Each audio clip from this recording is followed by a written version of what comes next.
जुलाई 1966 जिला कैथल में शेरधा नामक एक गांव में गुरु महाराज का यज्ञ हो रहा था।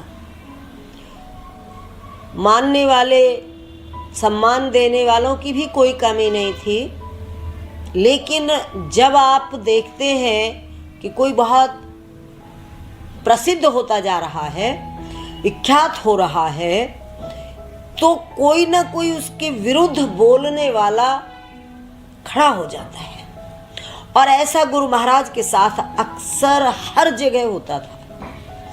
यहाँ पर भी कोई ऐसे व्यक्ति आ गए जिन्होंने इस बात पर आपत्ति उठा दी कि आपकी फोटो क्यों रखी जाती है। वहाँ झंडे पे गुरु महाराज की फोटो रखी हुई थी, तो उन्होंने, कुछ लोगों ने आके विरोध कर दिया।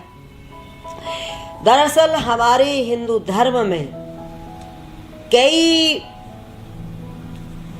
रास्ते हो गए हैं और कई संस्थाएं हो गई, कई मत पंथ हो गए हैं। हर महापुरुष आता है सबको एक मिलाने के लिए, एक करने के लिए, पर होता क्या है, वो जो महापुरुष का भी रास्ता है वो बल्कि गिनती में और शामिल हो जाते हैं। गुरुजी अपने बारे में भी गुरु महाराज कहते थे कि मेरा भी प्रयास ये रहा कि जो ये आर्य समाज और सनातन का ये जो वैर चल रहा है, ये जो विरोध चल रहा है, इनको मिटाना है। और इस मिटाने में महाराज ने, गुरु महाराज ने वैदिक धर्म को लिया, वेदों की परंपरा को लिया, और साथ में उन्होंने एक अलग पचरंगा झंडा दिया और उस झंडे के नीचे आने का सबको आह्वान किया कि आर्य समाजी भी आए, सनातनी भी आए, वैर विरोध छोड़ दें। विरोध गुरुदेव का इस बात पे भी होने लगा, क्योंकि जब यज्ञ किया करते थे तो गुरुजी लगते थे आर्य समाजी, और जब गुरुजी की फोटो भी रखी जाती थी, गुरुजी की आरती भी की जाती थी, झंडे की प्रार्थना की जाती थी, और गुरुजी खेड़े पे भी प्रसाद बंटवाया करते थे। तो इन चीज़ों को देख के जो आर्य समाज से जुड़े हुए लोग थे वो गुरुजी का विरोध करते थे, और जो सनातनी लोग थे कहीं कहीं वो भी गुरुजी के विरोध में खड़े हो जाते थे।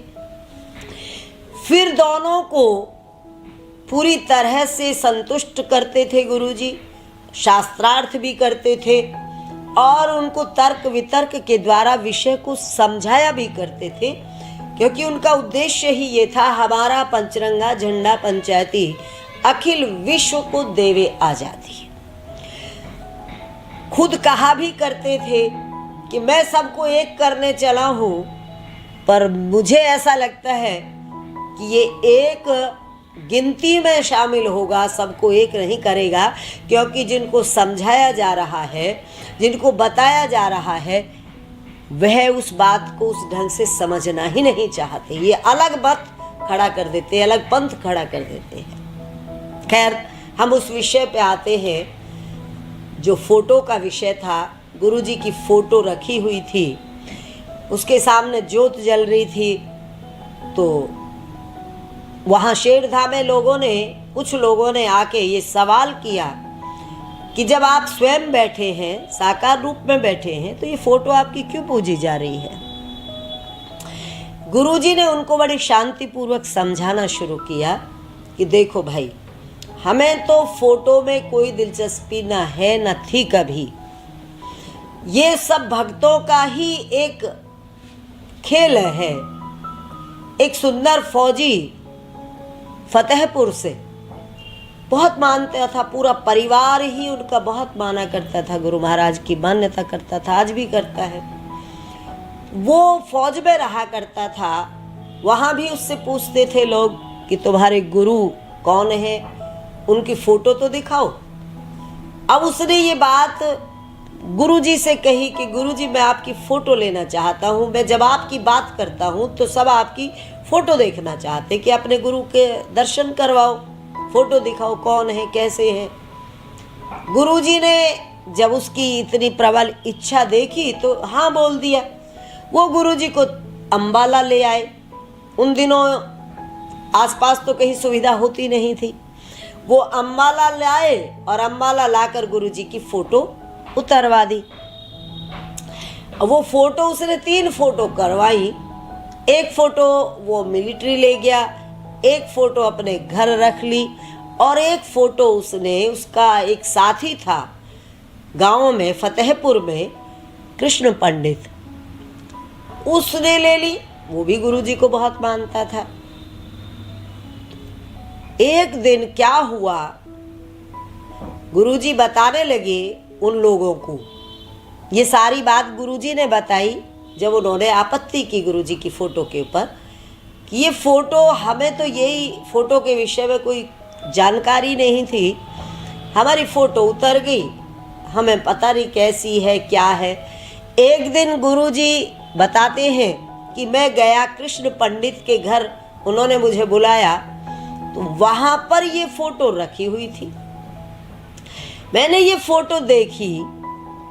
गुरुजी कह रहे हैं कि जब गुरुजी ने ये फ़ोटो देखी तो गुरुजी कूद पड़े, उछल पड़े खुशी के मारे, इतनी जोर से उछले और ताली बजा के कि मुझे मेरा गुरु है, ये तो मेरे गुरु की फ़ोटो, ये तो मेरे गुरु की फ़ोटो है।